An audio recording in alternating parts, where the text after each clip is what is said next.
ku lwange ku lwa National Unity Platform ku lw'Abannayuganda abasinga obungi tutuusa okusaasira kwaffe eri famire ya Jacob Oulany, eri abantu ba Acholi, eri Parliament n'eri Uganda yonna.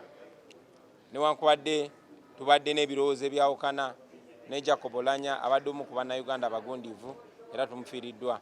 Mpozi era tukozesa guno mukisa okwongera okusaba abo bekikwatako obuta ignoringa oba obutasuulirira amaloboozi agava mu famire ya Jacob Oulany mu bukulembeze bw'Abacholi ne mu Bannayuganda b'enjawulo nga beebuuza lwaki abaana ba Acholi bafa mu nfa etategerekeka.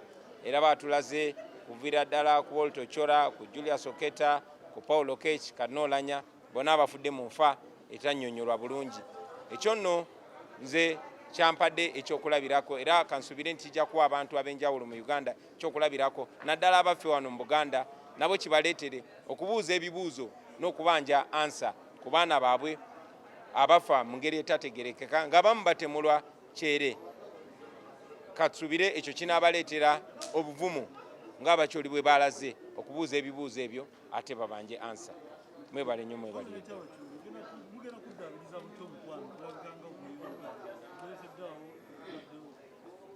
Sirowooza nti waliwo omukwano ogwononese olw'abantu abamu okulaga obutali bumativu. Kinajjukirwa nti Bannayuganda ababeera mu diaspora beekalakaasa nga Judith Babirye agenze okujjanjabirwa e Bulaaya ng'ate mbaka wa Parliament ali mu kibiina ekirina okutereeza ebyenzijanjaba ne kitakikola. Beekalakaasa olwa Ronald Kibuule era beekalakaasiza olwa Jacob Oulany.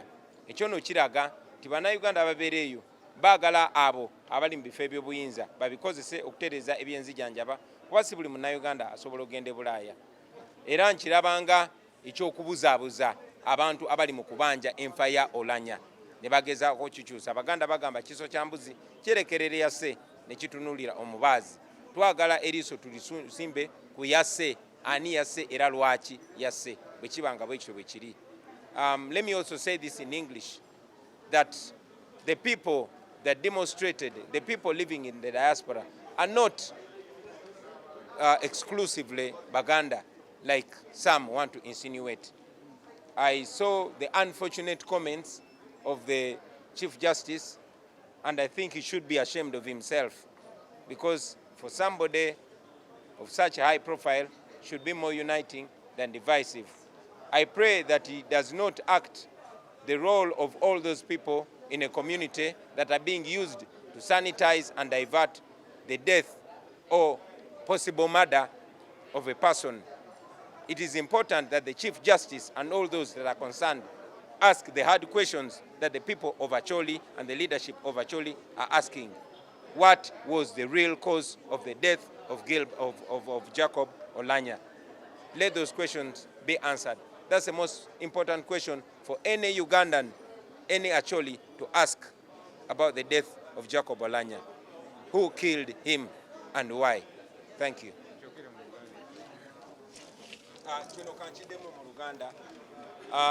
Ng'ayogera ebigambo mu ndaba yange ebyaweebudde ekitiibwa kye ng'alinga agamba nti abantu ababeera mu diaspora bonna abeekalakaasa olw'effugabbi wano mu Uganda Baganda.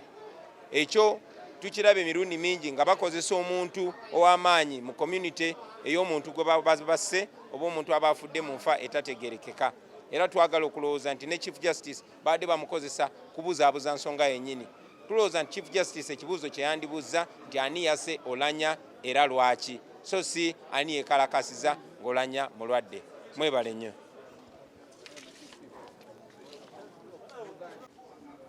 Njagala okutuusa okusaasira kwange eri famire ya muganda waffe ate abadde omukulembeze waffe Right Honorable Jacob Oulany, abaana be, ekika kye, ekitundu kyabadde akiikirira ate n'abantu ba Acholi ne Bannayuganda bonna.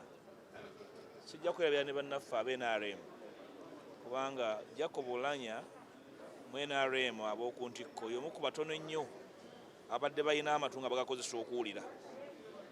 N'olwekyo tumusaaliddwa nnyo ate nga Parliament bwe yatandika obukulembeze bwe yatuwa ekifaananyi ekya Jacob Oulany omupya era n'asuubiza nti agenda kukulembera mu paalamenti ewuliriza bannayuganda, eweereza bannayuganda so si ababaka abeeweereza bokka.